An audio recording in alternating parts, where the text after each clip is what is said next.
Hi all, welcome to IK Academy. നമ്മൾ ഇന്നേക്ക് ഇന്ന വീഡിയോയിൽ തന്നെ பார்க்க പോകുന്ന அந்த 2024 TNPSC AE മെക്കാനിക്കൽ എക്സാമോടെ ക്വസ്റ്റ്യൻ പേപ്പർ സൊല്യൂഷൻ എക്സ്പ്ലനേഷൻ ആണ് വീഡിയോ. സോ അതോടെ 3 സെഷൻസ് ഓൾറെഡി ഓവർ. നമ്മൾ ഒരു 18 ക്വസ്റ്റ്യൻസ് அந்த 3 സെഷനിൽ complete பண்ணியிருந்தது. So anyone who has not seen that video, just go and see, because in our channel அந்த playlistல இருக்கும் அந்த வீடியோஸ் எல்லாமே 3 வீடியோஸ் அது. This is 4th session. So on the 4th session questions are make discuss panna podu.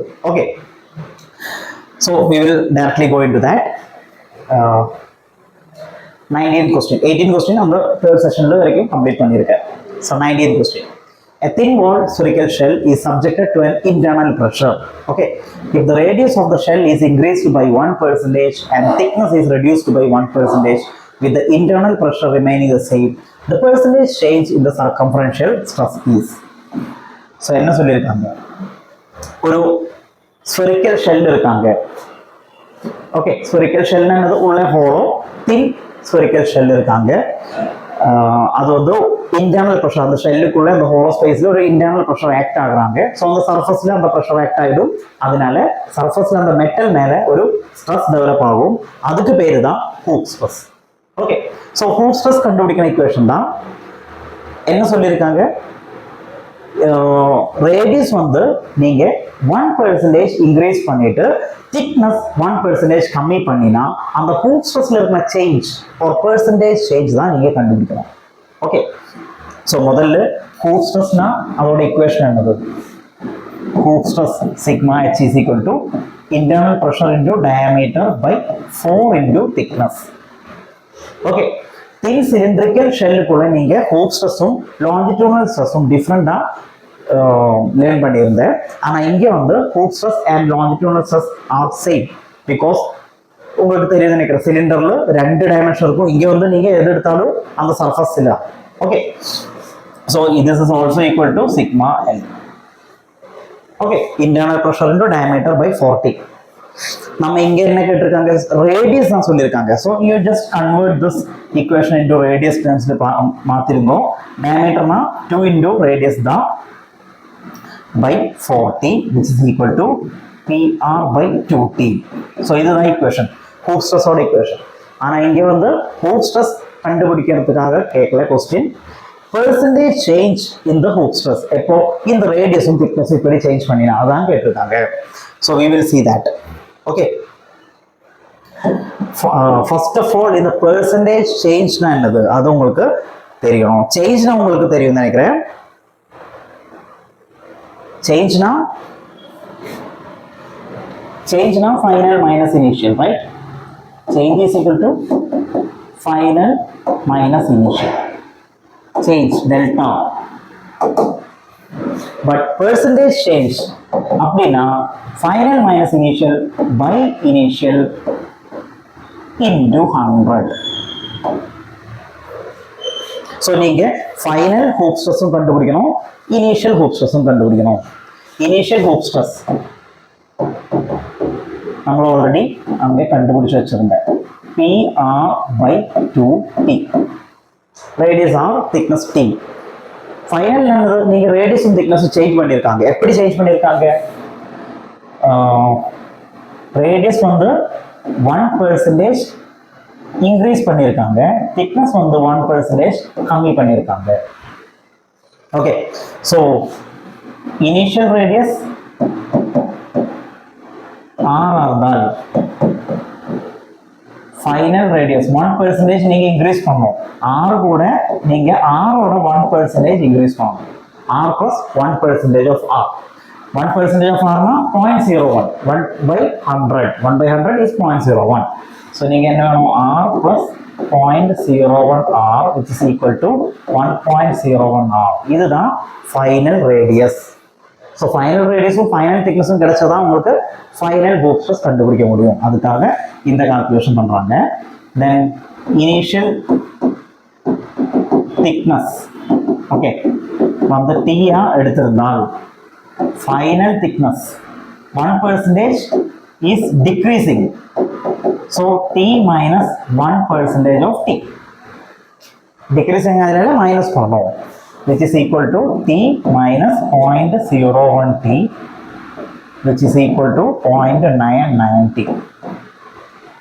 So final thickness and final radius கிடைச்சிருக்காங்க.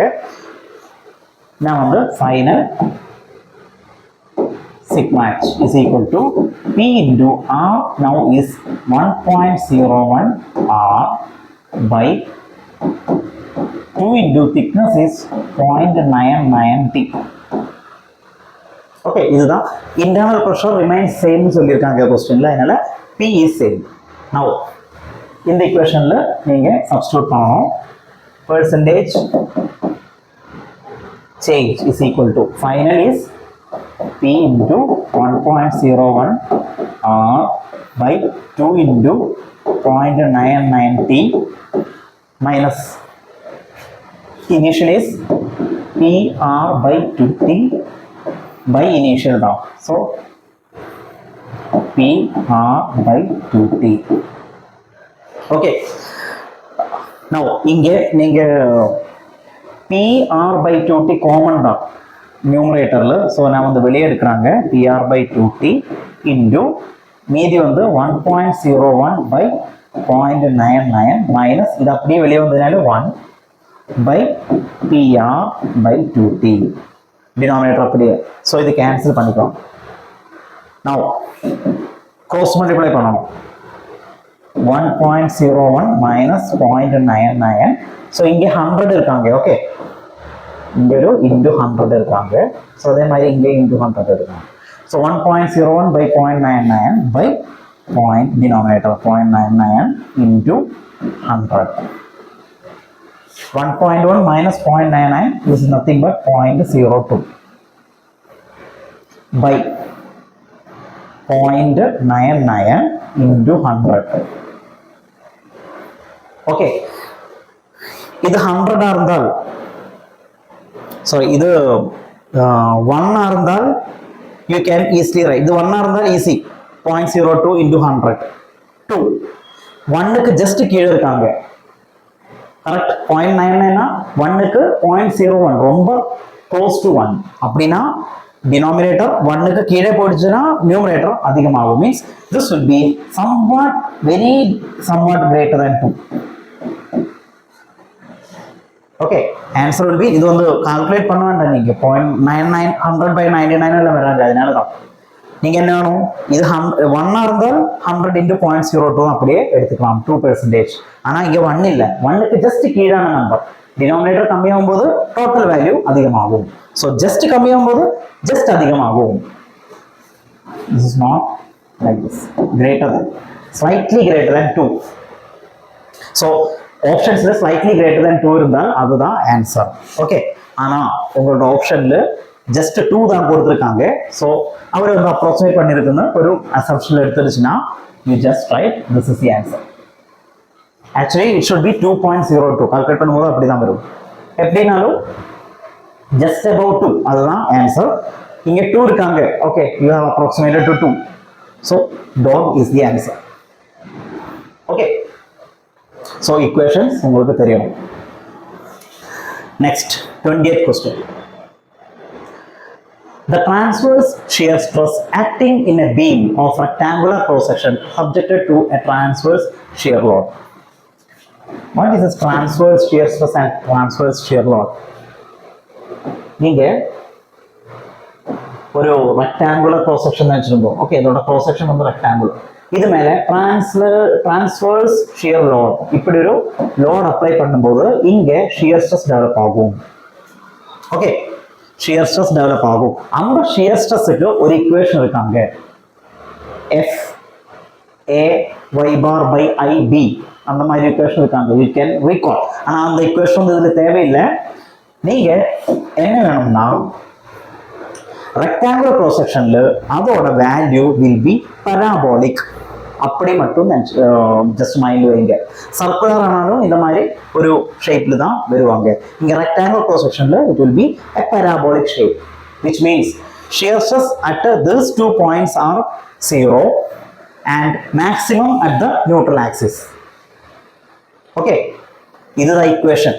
அங்கே கொடுத்திருக்காங்க எஃப்க்கு பதிலாக v கொடுத்துருக்காங்க, VAY bar by IB. Okay, இங்க I will be I க்கு என்ன degree வருவாங்க, square, right? Areal moment of inertia தான், அதனால இங்க இது வருவாங்க, sorry mm cube raised to 4 வருவாங்க. ஓகே, ஸோ இங்க சம்திங் ஒரு BD கியூப் எல்லாம் சொல்லிட்டு வருவாங்க. அதுல D கியூபும் மேல இருக்கணும் கூட கட் பண்ணும்போது கீழே D square B into D square அந்த டைம்ல வரும். அது அப்படிதான் இது பேராபோலிக் சொல்றாங்க. நீங்க அது அந்த அளவுக்கு ஒன்றும் போக வேண்டாம், ஜஸ்ட் மைண்ட்ல வைங்க. இந்த ரெக்டாங்குலர் cross section இருந்தால் shear stress ஓட distribution will be parabolic. Parabolicனா என்ன மீனிங்? நம்ம velocity distribution மாதிரி தான். அப்படியே velocity distribution in the fluid mechanics. அப்படியே 0 ஆரம்பிச்சு மேக்ஸிமம் போயிட்டு மறுபடியும் 0க்கு போவாங்க. So maximum value neutral axis, இது நியூட்ரல் ஆக்சிஸ் சென்ட்ரல், அந்த நியூட்ரல் ஆக்சிஸ் தான் அதோட மேக்ஸிமம் வேல்யூ வரும், மீதி வந்து கம்மியாகும். ஸோ அந்த மாதிரி ஆன்சர் இருந்தால் அதுதான் answer. Variable with maximum of the neutral axis or maximum at the neutral axis. So talk is the answer. Okay, next question. Which statement is correct about unary phase diagram? Unary phase diagram means only one component is there. Okay, அதோட phase change இருக்கலாம், ஆனா component வந்து ஒன்று தான். Material science and அந்த இதுல வேணா problem தான், சாரி கொஸ்டின் தான். ஸோ இதுல ஒரு unary phase diagram will look like this.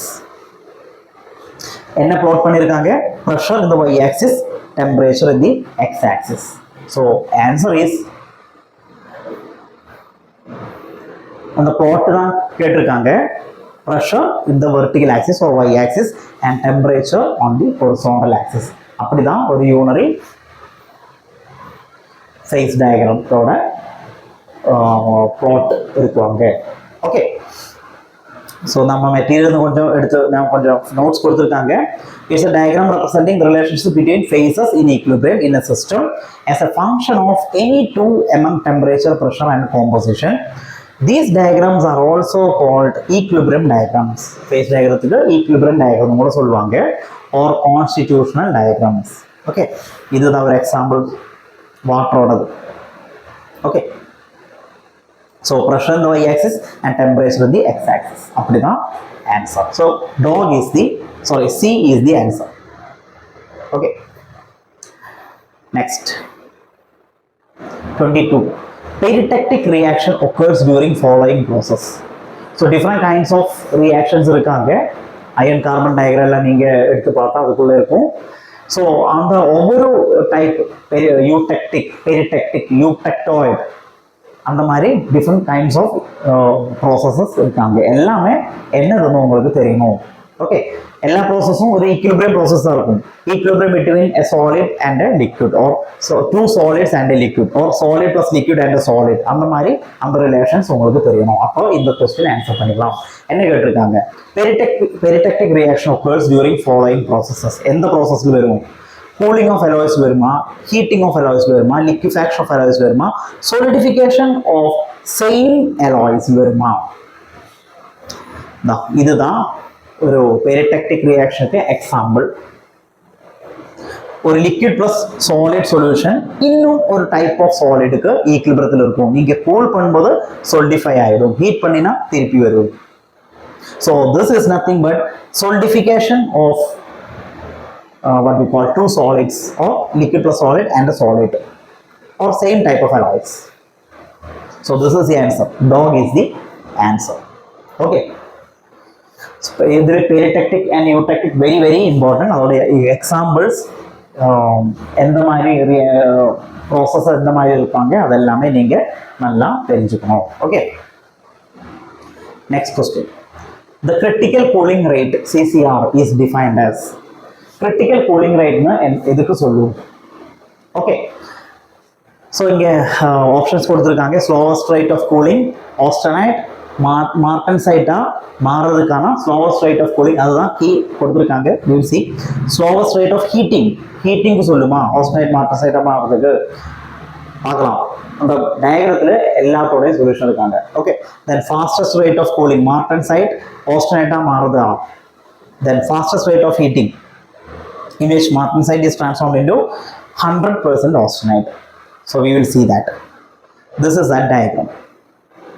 Okay, நீங்க இந்த டயக்ராத்துல இந்த டயக்ராம் இதே மாதிரி நீங்க லேர்ன் பண்ணா தேவையில்லை. உங்களுக்கு क्वेश्चन ஆன்சர் பண்றதுக்கு என்ன வேணும்னா ஜஸ்ட் நான் வந்து ரஃபா ஒரு ஏரியாஸ் மார்க் பண்ணி கொடுக்குறேன், நீங்க நல்லா பார்த்து வைங்க. ஓகே,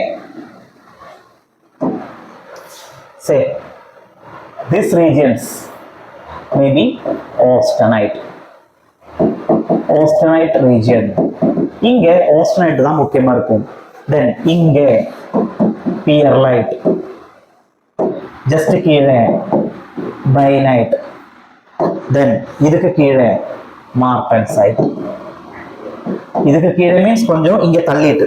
ஓகே, ஸோ நம்ம கொஸ்டின்ல கேட்டா அந்த கிரிட்டிக்கல் கூலிங் ரேட் அதுனா இந்த கர்வ் தான். What are this curves? இது ஒரு ஹை டெம்பரேச்சர் ரீஜியன். ஓகே, இது ஹை டெம்பரேச்சர் ரீஜியன். இங்கே போகும்போது கார்பனோட பெர்சன்டேஜ் இன்க்ரீஸ் ஆயிடும். ஓகே, ஸோ கார்பனோட பெர்சன்டேஜ் இன்க்ரீஸ் ஆகும்போது ஹார்ட்னஸும் இன்க்ரீஸ் ஆகும். Very important.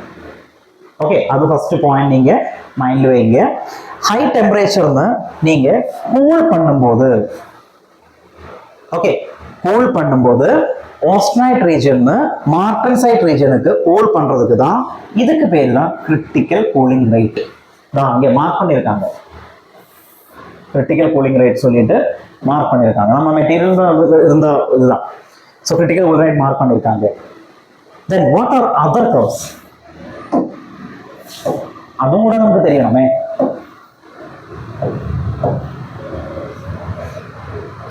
இதுல கூலிங் ரேட் ஸ்லோ. ஓகே, இது வந்து ஃபாஸ்ட் கூலிங். நீங்க பாருங்க, கொஞ்சம் டைமுக்குள்ள அப்படியே கீழே வந்திருக்காங்க. இங்க வந்து பார்த்தா அதிகம் டைம் எடுத்து தான் கூல் பண்றாங்க. இங்க வந்து நீங்க கார்பன் பெர்சன்டேஜ் பார்க்க வேண்டாம், டைம் எடுங்க. Axis, okay, temperature time axis transformation TTD.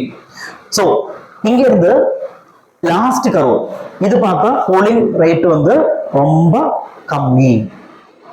Cooling rate எல்லாமே வந்து இங்க இருந்து கீழே போனதுதான். ஸோ மார்டன்சைட் ஆகிறதுக்கு, மார்டன்சைட்டா சேஞ்ச் ஆகிறதுக்கு நீங்க austeniteக்குள்ள இருந்து கூல் பண்ணணும். அப்பதான் மார்டன்சைட்டுக்கு வரும். நீங்க இங்க இருந்து கூல் பண்ணி இங்க வரைக்கும் போடுச்சுன்னா pierlite, இங்க இருந்து கூல் பண்ணி இது வரைக்கும் போடுச்சுன்னா bainite, இங்க இருந்து கூல் பண்ணி கீழே வரை வந்துடுச்சுன்னா again pierlite, இங்க martensite plus pierlite, இங்க martensite. ஓகே, ஸோ இந்த ஏரியா martensite, இந்த ஏரியா pierlite. ஸோ martensite மாறுறதுக்கு நீங்க ஃபாஸ்ட் கூல் பண்ணணும். அதனால தான் ஸ்டீப் கர்வ். நீங்க ஸ்லோ கூல் பண்ணினா it will go to pierlite.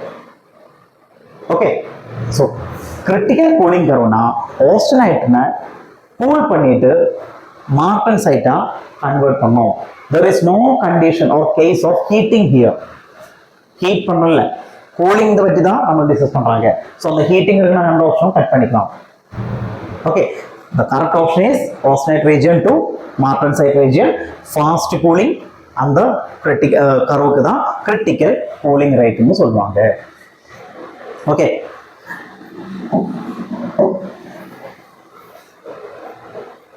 so answer is slowest rate of cooling at which all the austenite is transformed into 100% martensite.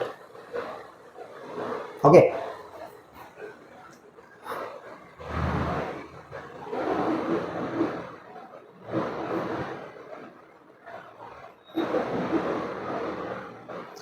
next 24, effect of adding cobalt in steel.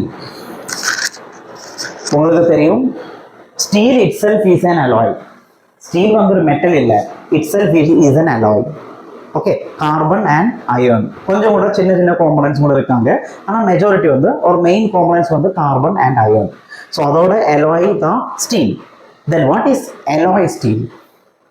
It is like you can say alloy அப்படி சொல்ற மாதிரி இருக்கும். alloy steel னு சொல்றோம். ஸ்டீலே வந்து alloy தான். Then again you are adding an alloy in the front of steel. அப்படின்னா இந்த ஸ்டீலோட பேசிக் காம்பனன்ட்ஸை விட்டு நீங்க மறுபடியும் எலமெண்ட்ஸ் ஆட் பண்றாங்க ஃபார் டிஃப்ரெண்ட் ப்ராப்பர்ட்டிஸ், அதுக்கு தான் அலாய் ஸ்டீல்ஸ்னு சொல்லுவாங்க. ஓகே, ஸோ இந்த ஸ்டீலுக்குள்ள நீங்க கோபால்ட் ஆட் பண்றது எதுக்கு, அதுதான் கேள்வி. Answer is red hardness increase பண்றதுக்கு. நான் இங்க வந்து டிஃப்ரெண்ட் எலமெண்ட்ஸ் அவரோட ஸ்டீல்ல ரோல்ஸ் கொடுத்துருக்காங்க. யூ கேன், இது வந்து நம்ம மெட்டீரியல் இருக்கும். If you want you can take a screenshot. Okay okay, இதுதான் கம்ப்ளீட் பேஜ். ஓகே, இதில் பார்த்தா உங்களுக்கு தெரியும் கோபால்ட் வந்து இம்ப்ரூவ்ஸ் ரெட் ஹார்ட்னஸ் தான், இதுதான் கேட்டிருக்காங்க. ஓகே, டைரக்ட் நம்ம இதை எந்த ஸ்டேட்மெண்ட் தான் கொடுத்துருக்கேன். ஓகே, ஸோ பாக்கி மீதி இருக்கிறது வந்து நீங்கள் பார்த்து வைங்க. வெரி இம்பார்ட்டன்ட் டாபிக் தான் alloying of steels. Okay, so answer is it contribute or improves red hardness. Okay, so இவ்வளோ தான் இன்னைக்கு. Remaining questions we will discuss in our next session. Okay, எல்லாருக்கும் அது வரைக்கும் go on with your preparations. Next video பார்க்கும் வரைக்கும் எல்லாருக்கும் goodbye, take care, thank you very much.